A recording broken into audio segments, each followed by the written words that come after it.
Hi, good morning everyone. Today I am going to discuss about cash flow statement. Before yesterday classes already discussed cash flow statement theories. Cash flow statement theory already discussed. So meaning of the cash flow statement. Cash flow statement is a statement which show the inflows and outflows of cash and cash equivalents of a company during a particular period. Now previous class already discuss ಮಾಡಿದ್ವಿ meaning, objectives, activities ಎಲ್ಲ so recall ಮಾಡ್ತೀನಿ ನೋಡಿ.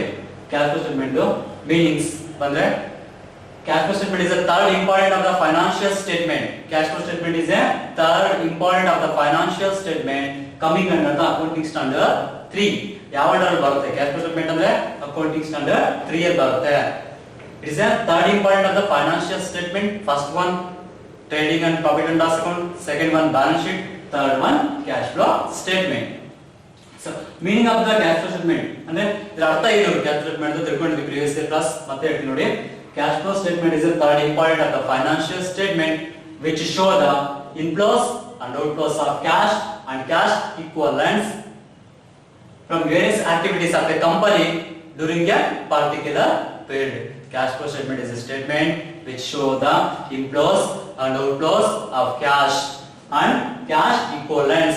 Cash equivalent means cash ಗೆ ಸಮನಾಗಿರತಕ್ಕಂತದ್ದು ಯಾವ್ಯಾವ ಅಂದ್ರೆ cash in hand, cash at bank ಮತ್ತೆ bank balance, just cash ಇವೆಲ್ಲ ಕೂಡ cash ಗೆ ಸಮನಾಗಿರುತ್ತೆ. Cash and cash equivalents from various activities cash flow statement coming under three activities. First one operating activities, second one investing activities, third one financing activities. Before yesterday class already discussed operating activities theories, investment activities theories and financing activities theories. So ಇವಾಗ ನಾವು meaning ಆಯ್ತು. Next objectives of the cash flow statement. ಇದರ ಉದ್ದೇಶ ಏನು ಈ cash flow statement prepare ಮಾಡತಕ್ಕಂಥದ್ದು?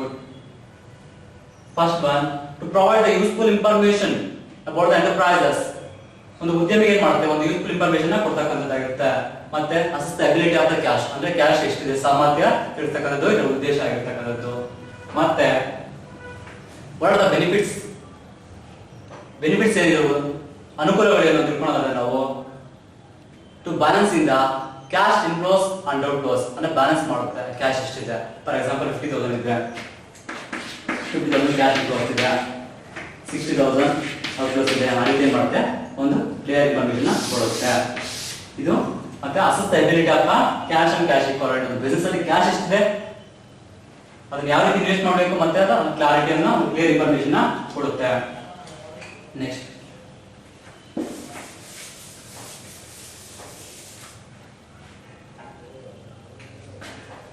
So cash flow statement ನ 3 activities ಆಗಿ ಕ್ಲಾಸಿಫೈ ಮಾಡ್ತೀವಿ.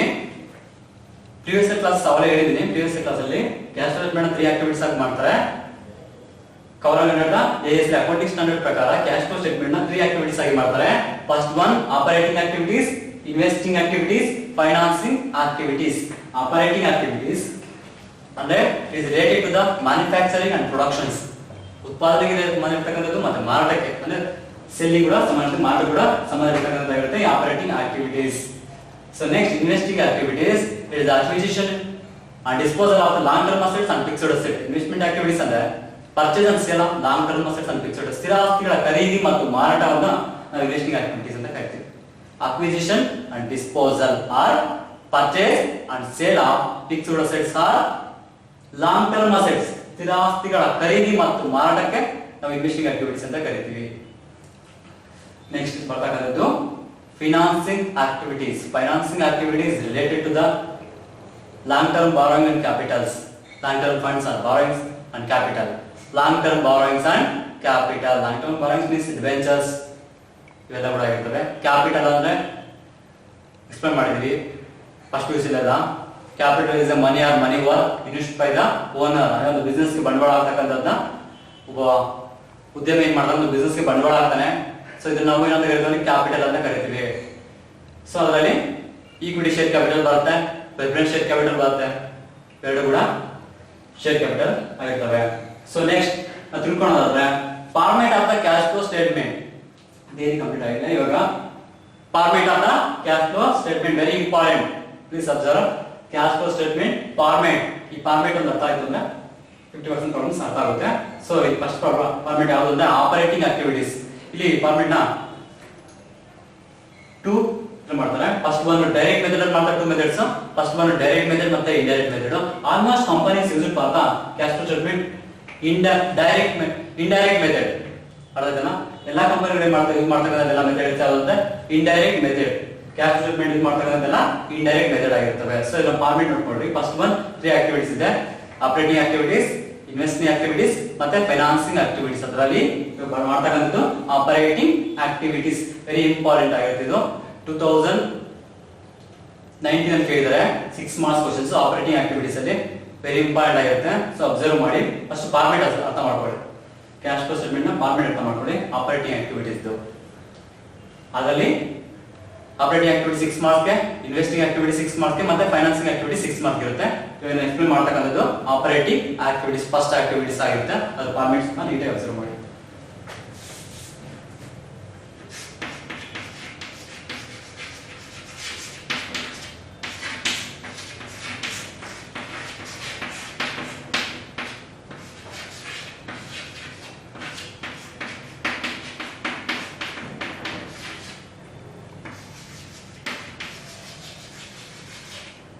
Format of operating activities of cash flow statement.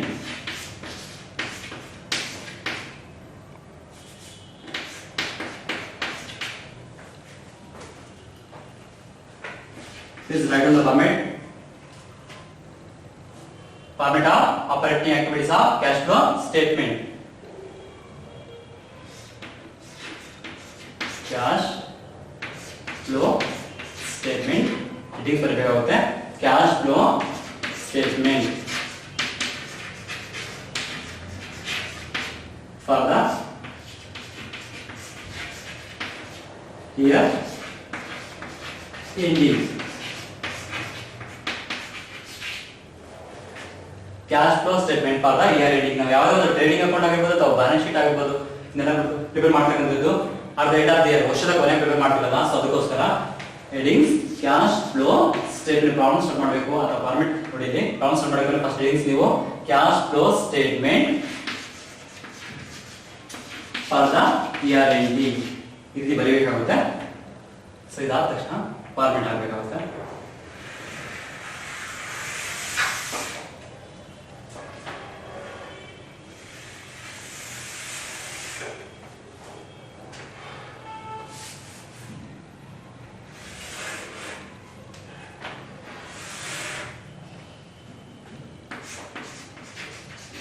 ಒಂದು ಕಾಲಮ್ ಹಾಕ್ಬೋದು, ಟೂ ಕಾಲಮ್ ಮಾತ್ರ ಹಾಕ್ಬೋದು, ನಿಮ್ಮ ಇಷ್ಟ.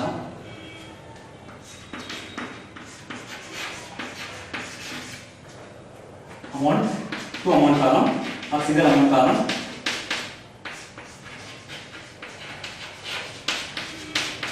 With particulars to amount column, amount rupees.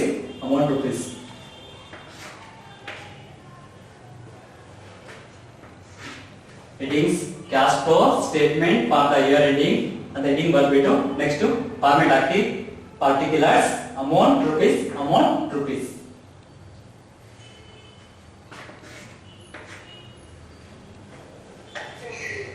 Next activity start ಮಾಡ್ತಾ ಇದೀವಲ್ಲ, ಫಸ್ಟ್ ನೋಡಿ ಕ್ಯಾಶ್ ಸ್ಟೇಟ್ಮೆಂಟ್ ಯಾವ 3 ಆಕ್ಟಿವಿಟೀಸ್ ಇದೆ. ಆಪರೇಟಿಂಗ್ ಆಕ್ಟಿವಿಟೀಸ್ ಇದೆ, ಇನ್ವೆಸ್ಟಿಂಗ್ ಆಕ್ಟಿವಿಟೀಸ್ ಇದೆ ಮತ್ತೆ ಫೈನಾನ್ಸಿಂಗ್ ಆಕ್ಟಿವಿಟೀಸ್ ಇದೆ. ನಾವು ಯಾವ ಆಕ್ಟಿವಿಟಿ ಸ್ಟಾರ್ಟ್ ಮಾಡ್ತಾ ಇದೀವಿ? ಆಪರೇಟಿಂಗ್ ಆಕ್ಟಿವಿಟೀಸ್ ಅಲ್ಲ. ಹೆಡಿಂಗ್ ಬರೀರಿ ಕ್ಯಾಶ್ ಫ್ಲೋ ಫ್ರಮ್ ಯಾವ ಆಕ್ಟಿವಿಟೀಸ್ ಮಾಡ್ತಾ ಇದೀವಿ. ಫಾರ್ ಎಕ್ಸಾಂಪಲ್ ಇನ್ವೆಸ್ಟಿಂಗ್ ಆಕ್ಟಿವಿಟೀಸ್ ಬರ್ತಾ ಇದೆ, cash flow from investing activities. ಮತ್ತೆ ಫೈನಾನ್ಸಿಂಗ್ ಆಕ್ಟಿವಿಟೀಸ್ ಮಾಡ್ತಾ ಇದೆ, cash flow from financing activities. ನಾವು ಸ್ಟಾರ್ಟ್ ಮಾಡ್ತಕ್ಕಂಥ ಪ್ರಾಬ್ಲಮ್ಸ್ ಯಾವುದು? Cash flow from operating activities. So cash flow from operating activities. Cash flow from operating activities.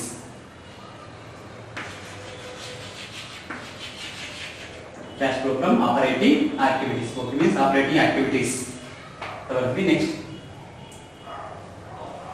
Next start ಮಾಡಬೇಕಾದ್ರೆ ನಾವು ಅದೇ operating activities start ಮಾಡಬೇಕಾದ್ರೆ ಅಥವಾ ನೆಟ್ ಪ್ರಾಫಿಟ್ ಆ ನೆಟ್ ಲಾಸ್ ಇಂದ ಸ್ಟಾರ್ಟ್ ಮಾಡಬೇಕಾಗುತ್ತೆ. ಅದು ಕೂಡ before tax and extraordinary items. Net profit or net loss before tax and extraordinary items ಅಂದ್ರೆ tax ನ ಡಿಡಕ್ಟ್ ಮಾಡಿರೋದಿಲ್ಲ. ಸೊ ಪ್ರಾಫಿಟ್ ಏನು ಮಾಡಬೇಕಾಗುತ್ತೆ, ತೋರಿಸಬೇಕಾಗುತ್ತೆ. Net profit before tax and extraordinary items. Madam profit first start ಮಾಡಬೇಕಾದ್ರೆ ನಾವು ನೆಟ್ ಪ್ರಾಫಿಟ್ ಅಥವಾ net loss ಇಂದ ಸ್ಟಾರ್ಟ್ ಮಾಡ್ತೀವಿ. ಆಪರೇಟಿಂಗ್ ಆಕ್ಟಿವಿಟೀಸ್ ನ ಸ್ಟಾರ್ಟ್ ಮಾಡಬೇಕಾದ್ರೆ ಏನು ಮಾಡ್ತೀವಿ, ಫಸ್ಟ್ ನೆಟ್ ಪ್ರಾಫಿಟ್ ಅಥವಾ ನೆಟ್ ಲಾಸ್ ಇಂದ ಸ್ಟಾರ್ಟ್ ಮಾಡ್ತೀವಿ. ಇವಾಗ profit or loss, net profit or loss, net profit or loss before tax and extraordinary items. Net profit or net loss before tax and extraordinary items.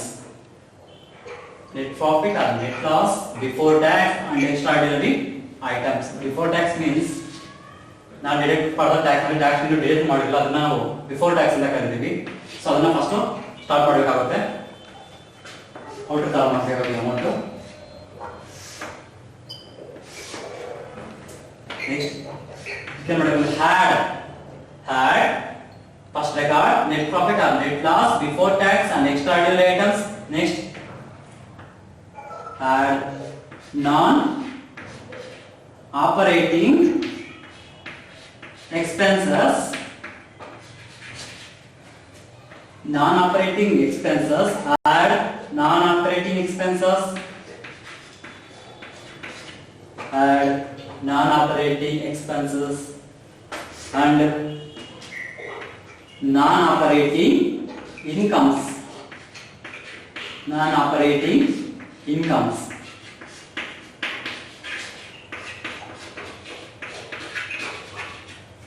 Add non-operating expense and non-operating incomes. Cash flow statement ಅಂತ ಬರಿಬೇಕಾಗುತ್ತೆ headings first. ಇದಾದ ತಕ್ಷಣ net profit ಅಥವಾ net loss ಅಂತ first ಬರಿಬೇಕಾಗುತ್ತೆ. ನಾವು start ಮಾಡೋದಕ್ಕೆ ಮುಂಚೆನೆ net profit ಅಥವಾ net loss ಅಂತ ಬರಿಬೇಕಾಗುತ್ತೆ. ಇದಾದ ತಕ್ಷಣ add non-operating expenses and non-operating expenses ಮತ್ತೆ non-cash expenses, non-cash expenses.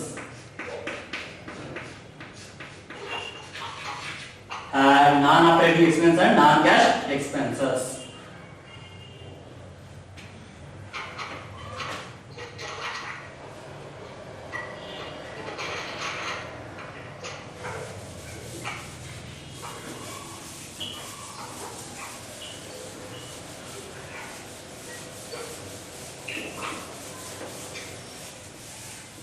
non-operating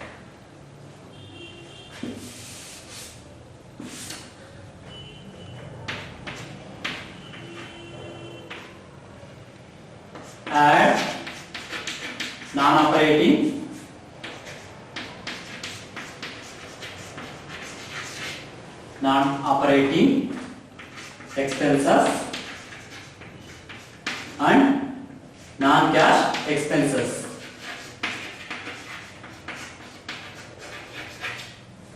Add non-operating expenses and non-cash expenses. ಯಾವ್ಯಾವ non-cash non-operating expenses is not related to the operating ಅಂದ್ರೆ operating activities related ಆಗಿರತಕ್ಕಂತ expenses ನಾವು non operating expense ಅಂತ ಕರಿತೀವಿ. So first one depreciation. It is not involve the outflows of cash. ಅಂದ್ರೆ outflows of cash ಗೆ involve ಆಗಿಲ್ಲ ಇದು depreciation. ಇದು ಕೂಡ ನಾನ್ ಕ್ಯಾಶ್ ಎಕ್ಸ್ಪೆನ್ಸಸ್. ಒಂದು ಡಿಪ್ರಿಸಿಯೇಷನ್ ಅಂದ್ರೆ ಗೊತ್ತಿದೆ ನಿಮಗೆ, ಬಿಫೋರ್ ಪ್ರೀವಿಯಸ್ ಕ್ಲಾಸಸ್ ತಿಳ್ಕೊಂಡಿದ್ದೀರಾ. Depreciation is decrease the values of assets. ಒಂದು ಆಸ್ತಿಯ ಮೌಲ್ಯ ಕಡಿಮೆ ಆಗುತ್ತೆ ಅಂದ್ರೆ ಏನಕ್ಕೆ ಕರಿತೀವಿ ಅಂದ್ರೆ ಡಿಪ್ರಿಸಿಯೇಷನ್ ಅಂತ ಕರಿತೀವಿ. ಸೊ ಇದು ಕೂಡ ಒಂದು ನಾನ್ ಕ್ಯಾಶ್ ಎಕ್ಸ್ಪೆನ್ಸಸ್ ಆಗಿರುತ್ತೆ. ಯಾವ ಹ್ಯಾಂಡ್ ಟು ಹ್ಯಾಂಡ್ ಹೋಗಲ್ಲ ಕ್ಯಾಶ್. ಒಂದು ಬಿಸಿನೆಸ್ ಅಲ್ಲಿ ಒಂದು ಫರ್ನಿಚರ್ ಅಲ್ಲಿ ಒಂದು ಮಿಷನರಿ ಸವಕಳಿ ಗೊತ್ತಾಗೋದಿಲ್ಲ, ನಾನ್ ಕ್ಯಾಶ್ ಆಗಿ ಹೋಗ್ತಕ್ಕಂಥ ಎಕ್ಸ್ಪೆನ್ಸ್ ಆಗಿರ್ತಿದ್ದು.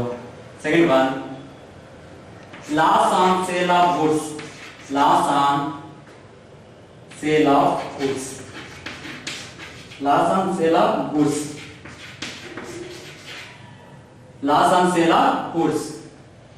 ಒಂದು ಸರಕುಗಳ ಮಾರಾಟ ಮಾಡಿದ್ರೆ ನಮ್ಗೆ ಏನಾಗುತ್ತೆ, ಲಾಸ್ ಬರ್ತಾ ಇದೆ. Expense right, it's a non cash expense, non operating expenses. Next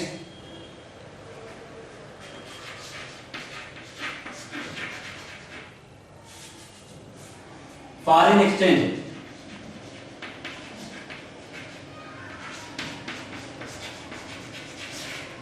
foreign exchange ಇದು ಕೂಡ non cash expense, non operating expenses. ಅಂದ್ರೆ foreign exchange means it is the exchange between goods and service. ಸರಕು ಸೇವೆಗಳ ವಿನಿಮಯ ಆಗ್ತಕ್ಕಂಥದ್ದಾಗಿರುತ್ತೆ foreign exchange.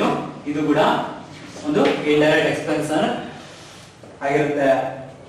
ಇದು ಕೂಡ ಒಂದು non operating expenses ಆಗಿರುತ್ತೆ. So add non operating expense and non cash expenses. ಅದಕ್ಕೆ ಯಾವ್ಯಾವ ಬರ್ತವೆ ಅಂದ್ರೆ depreciation, loss on sale of goods ಮತ್ತೆ foreign exchange. Next less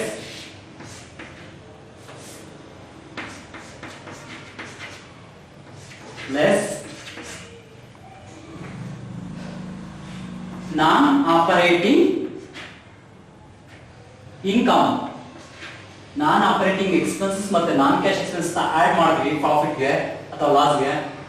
profit add ಮಾಡ್ತೀವಿ ಮತ್ತೆ ಅದೇ ತರ ಲೆಸ್ ನಾನ್ ಆಪರೇಟಿಂಗ್ ಇನ್ಕಮ್ ನ ಲೆಸ್ ಮಾಡ್ತೀವಿ, ನಾನ್ ಆಪರೇಟಿಂಗ್ ಎಕ್ಸ್ಪೆನ್ಸ್ ನ ಆಡ್ ಮಾಡ್ತೀವಿ.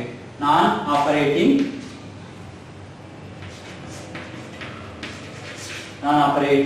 Income, non operating incomes. Non operating incomes ಯಾವ್ಯಾವ ಅಂದ್ರೆ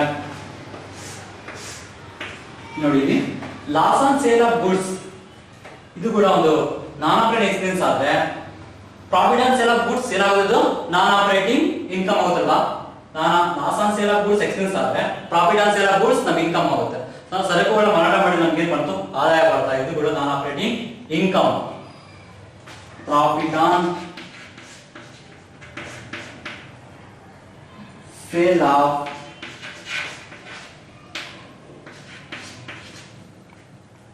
goods. It is not a operating activities, it is a investing activities. Profit on sale of goods. So less. Next, dividend received.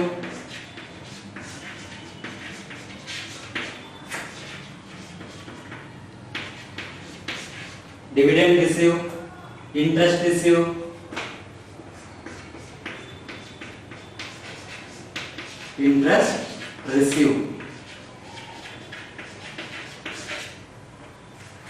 Non operating incomes, profit on sale of goods ಮತ್ತೆ dividend receive ಮತ್ತೆ interest receive. Dividend means it is a part of the profit. ಲಾಭದ ಒಂದು ಭಾಗ ನಾವು ಏನು ಕರಿತೀವಿ ಅಂದ್ರೆ dividend ಅಂತ ಕರಿತೀವಿ. ಪಾರ್ಟ್ ಆಫ್ ದಿ ಪ್ರಾಫಿಟ್ ಅಂದ್ರೆ ಲಾಭಾಂಶ. ಡಿವಿಡೆಂಡ್ ಅಂದ್ರೆ ಲಾಭಾಂಶ, ಪಾರ್ಟ್ ಆಫ್ ದಿ ಪ್ರಾಫಿಟ್ ಲಾಭಾಂಶ. ಇಂಟ್ರೆಸ್ಟ್ ಅಂದ್ರೆ ಡಿಬೆಂಚರ್, ಸಾಲ ಪತ್ರಗಳನ್ನು ವಿತರಣೆ ಮಾಡಿದ್ರೆ ನಮ್ಗೆ ಏನ್ ಬರುತ್ತೆ, ಬಡ್ಡಿ ಬರುತ್ತೆ. ಸೊ ಅದು ಕೂಡ ಒಂದು ಆದಾಯದ ಮೂಲ ಆಗಿರ್ತದೆ, ಕ್ಯಾಶ್ ಇನ್ಫ್ಲೋಸ್ ಆಗಿರುತ್ತೆ. ಎಲ್ಲ it is related to the investing activities and financing activities. These are all the less from operating activities. Operating activities ಇಂದ ಲೆಸ್ ಮಾಡೋಕೆ ಏನಕ್ಕೆ ಅಂದ್ರೆ ಇವೆಲ್ಲ ಇನ್ವೆಸ್ಟ್ಮೆಂಟ್ ಆಕ್ಟಿವಿಟೀಸ್ ಮತ್ತೆ ಫೈನಾನ್ಸಿಂಗ್ ಆಕ್ಟಿವಿಟೀಸ್ ಸಂಬಂಧ ಇರತಕ್ಕಂಥದ್ದು. ಅದಕ್ಕೋಸ್ಕರ ಮಾಡ್ತೀವಿ, ಲೆಸ್ ಮಾಡ್ತಾ ಇದೀವಿ. ಸೊ ನಾವು ಅಮೌಂಟ್ ಬಿಲ್ ಮಾಡಬೇಕಂದ್ರೆ ಡಿಪ್ರಿಸಿಯೇಷನ್ ಇದೆಯಲ್ಲ ಎಲ್ಲ ಇನ್ನೊಂದು ಕಾಲಮಲ್ಲಿ ಹಾಕ್ತೀವಿ. Depreciation amount, loss on sale of goods, foreign exchange, ಎಲ್ಲ ಅಮೌಂಟ್ ಮಾಡ್ತೀವಿ. ಟೋಟಲ್ ಮಾಡ್ಕೊಳ್ಳಿ. ಟೋಟಲ್ ಮಾಡ್ಬಿಟ್ಟು ಔಟರ್ ಕಾಲಮ್ ಹಾಕಿ.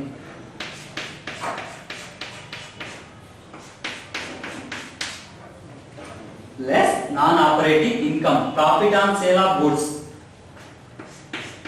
ಏನ್ ಬರುತ್ತಲ್ಲ ಪಾಯಿಂಟ್ಸ್ ಕೊಡೋದಲ್ಲ ಇನ್ನ ಟರ್ಮ್ನಲ್ಲಿ ಹೆಡಿಂಗ್ಸ್ ಎಲ್ಲ ಅಂದ್ರೆ ಬರ್ತಕ್ಕಂಥ ಇನ್ಫಾರ್ಮೇಶನ್ಸ್ ಎಲ್ಲ ಕಡೆ ಹೋಗಿ ಟೋಟಲ್ ಮಾಡಿ. ನಾನ್ ಆಪರೇಟಿಂಗ್ ಎಕ್ಸ್ಪೆನ್ಸ್ ನ ಟೋಟಲ್ ಮಾಡಿ ಔಟರ್ ಕಾಲಮ್ ಹಾಕಿ, ಮತ್ತೆ ನಾನ್ ಆಪರೇಟಿಂಗ್ ಇನ್ಕಮ್ ನ ಟೋಟಲ್ ಮಾಡಿ ಮತ್ತೆ ಔಟರ್ ಕಾಲಮ್ ಹಾಕಿ ಮೈನಸ್ ಅಂತ ಹಾಕಿದ್ವಿ. ಯಾಕಂದ್ರೆ ಲೆಸ್ ಮಾಡ್ಬೇಕಲ್ವಾ ನಾನ್ ಆಪರೇಟಿಂಗ್ ಇನ್ಕಮ್ ಅಲ್ಲಿ.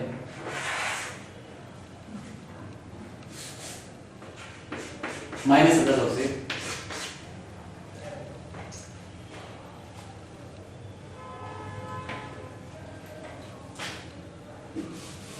ಸೊ ಆಯ್ತಲ್ಲ, ಫಸ್ಟ್ ಬಿಗಿನಿಂಗ್ ಸ್ಟಾರ್ಟ್ ಮಾಡ್ಬೇಕಂದ್ರೆ ಆಪರೇಟಿಂಗ್ ಆಕ್ಟಿವಿಟೀಸ್ ನ ಬಿಗಿನಿಂಗ್ ಸ್ಟಾರ್ಟ್ ಮಾಡ್ಬೇಕಂದ್ರೆ ನೆಟ್ ಪ್ರಾಫಿಟ್ ಅಥವಾ ನೆಟ್ ಲಾಸ್ ಇಂದ ಸ್ಟಾರ್ಟ್ ಮಾಡಬೇಕಾಗುತ್ತೆ. Net profit R net loss ಅಲ್ಲಿ ಕೊಟ್ಟಿರ್ತಾರೆ ಪ್ರಾಬ್ಲಮ್ಸ್ ಅಲ್ಲಿ. ನೆಟ್ ಪ್ರಾಫಿಟ್, ನೆಟ್ ಇನ್ಕಮ್ ಅಂತ ಆ ರೀತಿ ಹೇಳ್ತಾರೆ. ಸೊ ಫಸ್ಟ್ ನೆಟ್ ಪ್ರಾಫಿಟ್ ಅಥವಾ ನೆಟ್ ಲಾಸ್ ಇಂದ beginning amount operating activity start ಮಾಡ್ತಾ ಬಂದ್ರೆ ಬಿಗಿನಿಂಗ್ ಅಮೌಂಟ್ ನೆಟ್ ಪ್ರಾಫಿಟ್ ಅಥವಾ ನೆಟ್ ಲಾಸ್ ಇಂದ ಸ್ಟಾರ್ಟ್ ಮಾಡ್ಕೋಬೇಕಾಗುತ್ತೆ. ಅದನ್ನ ಔಟರ್ ಕಾಲಮ್ಗೆ ಹಾಕಬೇಕು. ಅರ್ಥ ಆಯ್ತಲ್ಲ? ಸೊ ನೆಕ್ಸ್ಟ್ ಆಡ್, ಇದಕ್ಕೆ ಏನ್ ಮಾಡಬೇಕಂದ್ರೆ add non operating expenses and non cash expenses.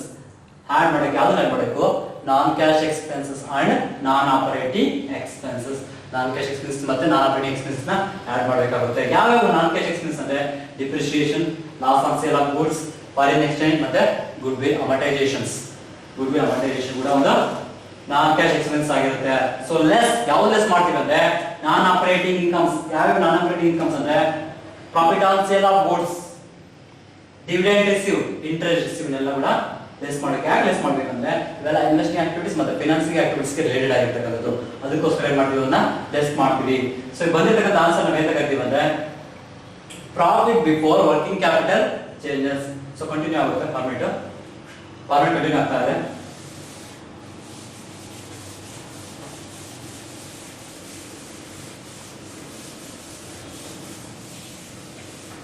Format write down clearly. ಇದಲ್ಲ ನೋಡಿ ಫಾರ್ಮೇಟ್.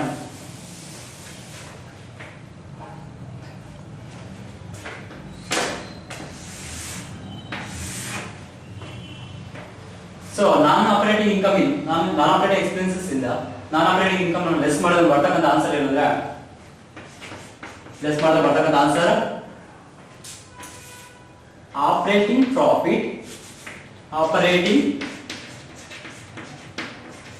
ಕಂಟಿನ್ಯೂ ಆಗ್ತದೆ ಫಾರ್ಮೇಟ್ ಇದು. Operating profit before working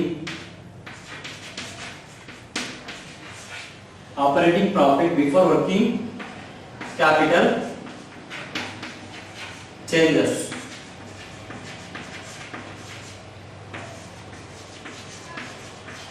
Operating profit before working capital changes. ಬಂದಿದ್ದಾಗ ಆನ್ಸರ್ ನಾವು ಎಂತ ಕರಿತೀವಿ ಅಂದ್ರೆ ನಾನು ಫಸ್ಟ್ ನಾನು ನೆಟ್ ಪ್ರಾಫಿಟ್ ಅಥವಾ ನೆಟ್ ಲಾಸ್ ನ ಬರ್ತೀವಿ. ಅದಕ್ಕೆ ಆಡ್ ನಾನ್ ಕ್ಯಾಶ್ ಎಕ್ಸ್ಪೆನ್ಸಸ್ ನ ಮತ್ತೆ ನಾನ್ ಆಪರೇಟಿಂಗ್ ಎಕ್ಸ್ಪೆನ್ಸಸ್ ನ ಆಡ್ ಮಾಡ್ತೀವಿ. ಮತ್ತೆ ಬಂದಿರತಕ್ಕಂತ ಆನ್ಸರ್ ಅಲ್ಲಿ ಲೆಸ್ ಯಾವ್ದು ಲೆಸ್ ಮಾಡ್ತೀವಿ ಅಂದ್ರೆ ನಾನ್ ಆಪರೇಟಿಂಗ್ ಇನ್ಕಮ್ ನ ಲೆಸ್ ಮಾಡ್ತೀವಿ. ಫೈನಲ್ ಬಂದಿರತಕ್ಕಂತ ಆನ್ಸರ್ ನಾನ್ ಆಪರೇಟಿಂಗ್ ಎಕ್ಸ್ಪೆನ್ಸಸ್ ಅಲ್ಲಿ ಮತ್ತೆ ನಾನ್ ಆಪರೇಟಿಂಗ್ ಎಕ್ಸ್ಪೆನ್ಸಸ್ ಅಲ್ಲಿ ನಾನ್ ಆಪರೇಟಿಂಗ್ ಇನ್ಕಮ್ ನ ಲೆಸ್ ಮಾಡಿದ್ರೆ ಬಂದಿರತಕ್ಕಂತ ಆನ್ಸರ್ ಏನಂದ್ರೆ operating profit before working capital changes. Operating profit before working capital changes. Before ನ ಮುಂಚೆ ವರ್ಕಿಂಗ್ ಕ್ಯಾಪಿಟಲ್ ಚೇಂಜಸ್ ಆಗಿರುತ್ತೆ ಮುಂಚೆ ಬಂದಿರತಕ್ಕಂತ ಆನ್ಸರ್ ಇದು operating profit before working capital changes. So working capital means it is the difference between the current assets and current liabilities. Difference between the current assets and current liabilities. Working capital means difference between the current assets minus current liabilities.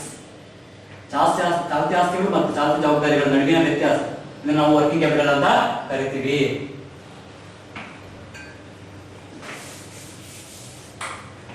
As per the Barnett told,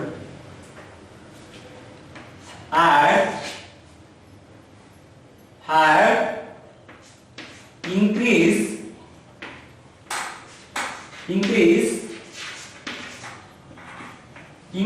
current liabilities.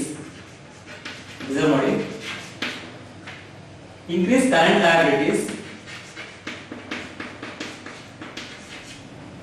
increase current liabilities operating before working capital changes ಬಂದಿದೆ ಅದಕ್ಕೆ ಏನು ಮಾಡ್ತೀವಿ add increase current liabilities decrease current assets add increase current liabilities current liabilities increase ಆದ್ರೆ add ಮಾಡಬೇಕು current assets decrease ಆದ್ರೆ add ಮಾಡಬೇಕು ಅರ್ಥ ಆಯ್ತಲ್ಲ current liabilities increase ಆದ್ರೆ add ಮಾಡ್ತೀವಿ ಮತ್ತೆ current assets decrease ಆದ್ರೆ add ಮಾಡ್ತೀವಿ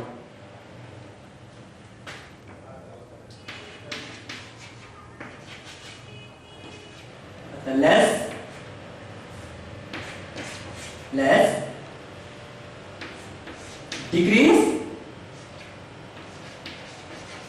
decrease current liabilities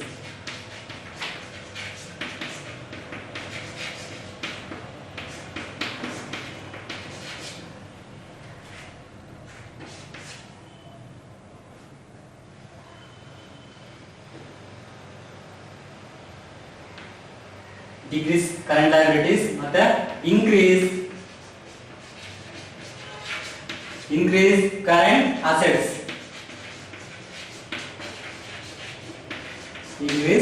current assets increase current liabilities add ಮಾಡಬೇಕಾಗಿರೋದು non operating before working capital changes ಗೆ ಯಾವ್ದು ಮಾಡಬೇಕು ಅಂದ್ರೆ add increasing current liabilities decreasing current assets increasing current liabilities decreasing current assets ಮತ್ತೆ ಮಾಡಬೇಕು less ಯಾವುದು ಲೆಸ್ ಮಾಡಬೇಕಾದ್ರೆ ಇಲ್ಲಿ ಇನ್ಕ್ರೀಸ್ ಆಗಿದೆ ಕರೆಂಟ್ ಲಯಬಿಲಿಟೀಸ್ ಅದನ್ನ ಮತ್ತೆ ಡಿಕ್ರೀಸ್ ನ ಲೆಸ್ ಮಾಡಬೇಕಾಗುತ್ತೆ ಡಿಕ್ರೀಸ್ ಕರೆಂಟ್ ಲಯಬಿಲಿಟೀಸ್ ಮತ್ತೆ ಇನ್ಕ್ರೀಸ್ ಕರೆಂಟ್ ಅಸೆಟ್ಸ್ ಇಲ್ಲಿ ಏನಾಗಿದೆ ಡಿಕ್ರೀಸ್ ಆಗಿದೆ ಆಡ್ ಮಾಡಬೇಕಾದ್ರೆ ಇಲ್ಲಿ ನೋಡಿ ಡಿಕ್ರೀಸ್ ಕರೆಂಟ್ ಅಸೆಟ್ಸ್ ಮತ್ತೆ ಮಾಡಕ್ಕೆ ಇವಾಗ ಇನ್ಕ್ರೀಸ್ ಕರೆಂಟ್ ಅಸೆಟ್ಸ್ ಏನ್ ಮಾಡ್ತೀವಿ ಜಾಸ್ತಿ ಆದ್ರೆ ಮಾಡ್ತೀವಿ ಅದನ್ನ ಆಡ್ ಮಾಡ್ತೀವಿ ಲೆಸ್ ಮಾಡ್ತೀವಿ so listen increase current liabilities decrease current assets ನ ಆಡ್ ಮಾಡಬೇಕಾಗುತ್ತೆ ಮತ್ತೆ ಲೆಸ್ ಡಿಕ್ರೀಸ್ ಕರೆಂಟ್ ಲಯಬಿಲಿಟೀಸ್ ಮತ್ತೆ increase current asset increase decrease ಗೊತ್ತಿಲ್ಲ ವ್ಯತ್ಯಾಸಗಳು increase current liabilities decrease current assets ನ ಆಡ್ ಮಾಡ್ತೀವಿ ಮತ್ತೆ less decrease current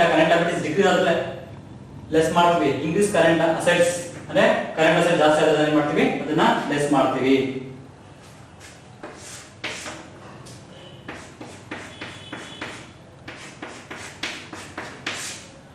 add ಮಾಡತಕ್ಕಂತ items ಗಳನ್ನ ಅಂದ್ರೆ ಇನ್ಕ್ರೀಸಿಂಗ್ ಕರೆಂಟ್ ಲಯಬಿಲಿಟೀಸ್ ಮತ್ತೆ ಡಿಕ್ರೀಸಿಂಗ್ ಕರೆಂಟ್ ಅಸೆಟ್ಸ್ ನ ಟೋಟಲ್ ಮಾಡಿ ಅಮೌಂಟ್ ನ ಆರ್ಡರ್ ಕಾಲಮ್ ಹಾಕಿ ಮತ್ತೆ ಲೆಸ್ ಡಿಕ್ರೀಸಿಂಗ್ ಕರೆಂಟ್ ಲಯಬಿಲಿಟೀಸ್ ಮತ್ತೆ increasing current assets amount less ಮಾಡೋ ಅಮೌಂಟ್ ನ ಟೋಟಲ್ ಮಾಡಿ ಮೈನಸ್ ಅಂತ ಹಾಕಿ ಹಾಕ್ಬಿಟ್ಟು ಆರ್ಡರ್ ಕಾಲಮ್ ಹಾಕಿ ಮೈನಸ್ ಲೆಸ್ ಮಾಡಿದ್ರೆ ಬರ್ತಕ್ಕಂತ answer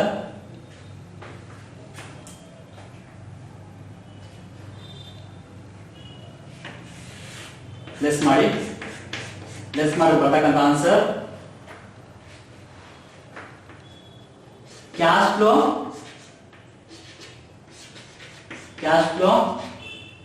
from operating activities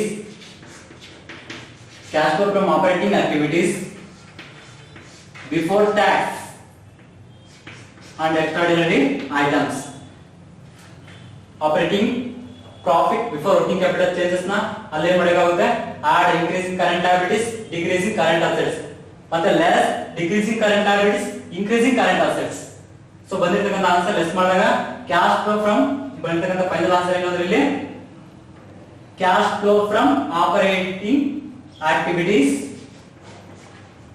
before tax ಅಂದ್ರೆ ಇನ್ನು ಟ್ಯಾಕ್ಸ್ ಲೆಸ್ ಮಾಡಿಲ್ಲ ಅವಾಗ ಬಂದಿರತಕ್ಕಂತ ಆನ್ಸರ್ ಆಗಿರುತ್ತೆ ಇವಾಗ less tax, less income,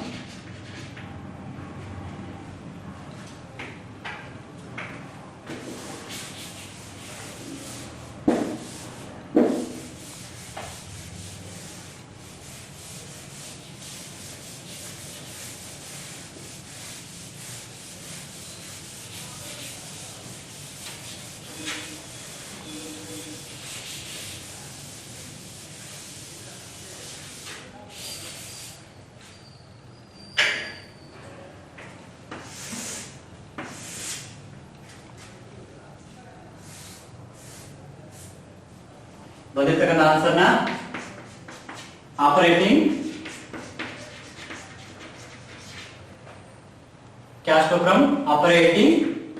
cash flow from operating activities before tax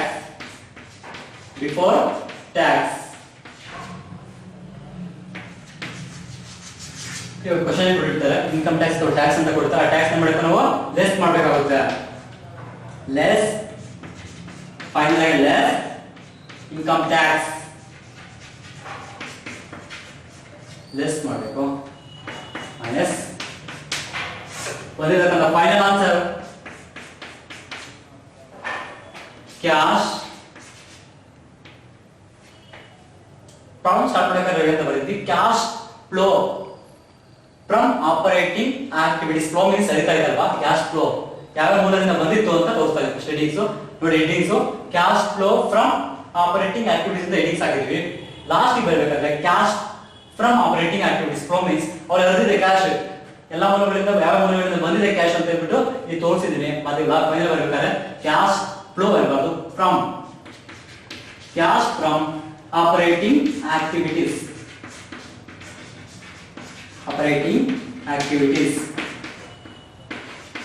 final cash from operating activities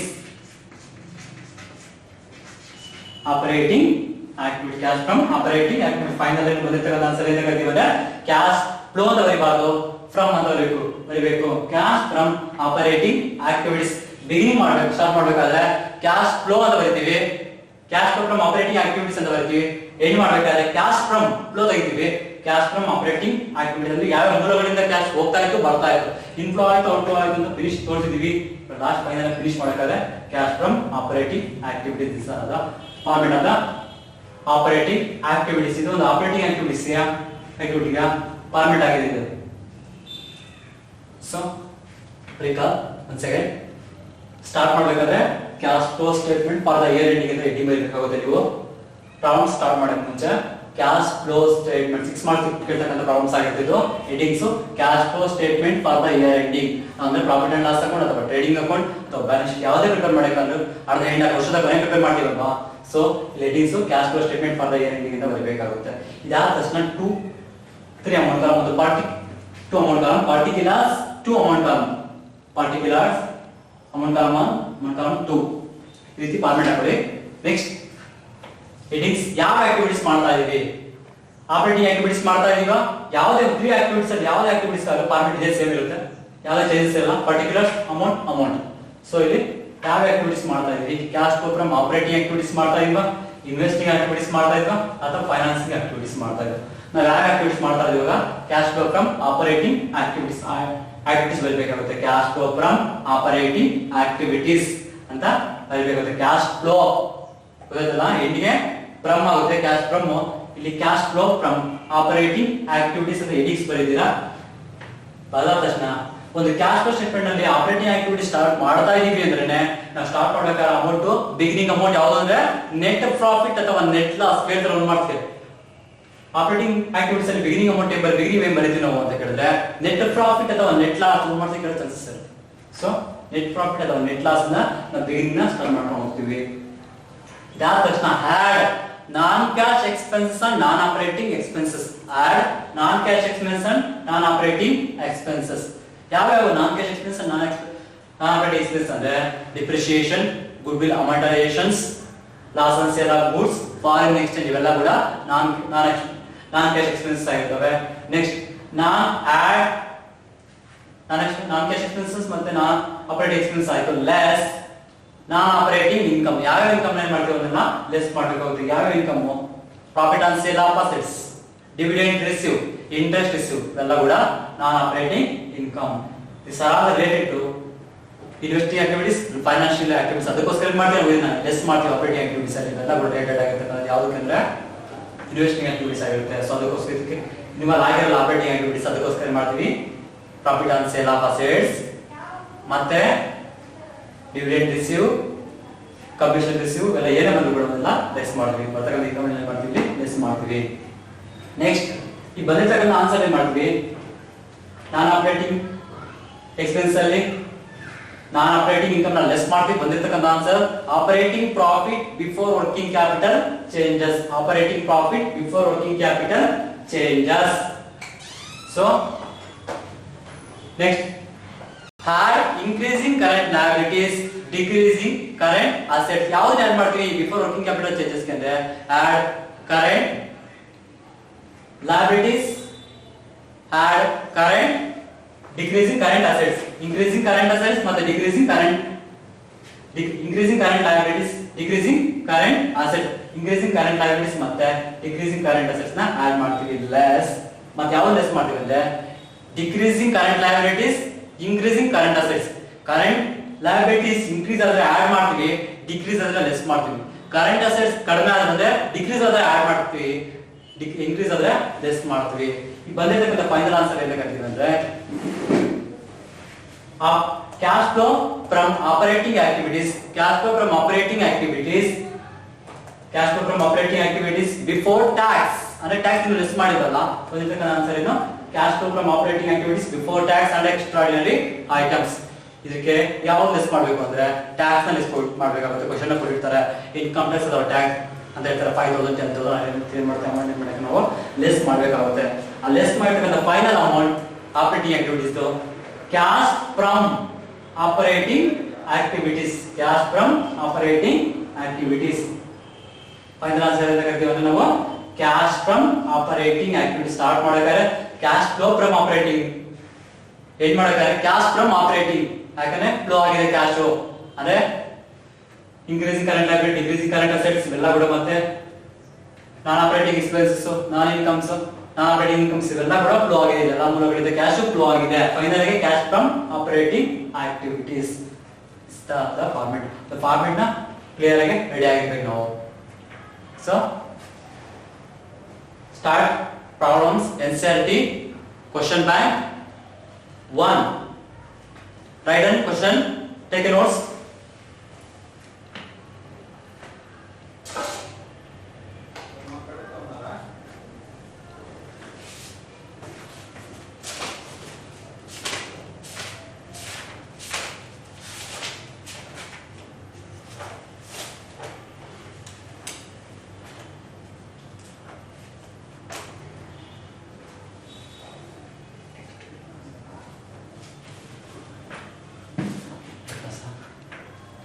Okay, next class start problems contains 2 class. Next class start the problems. Thank you.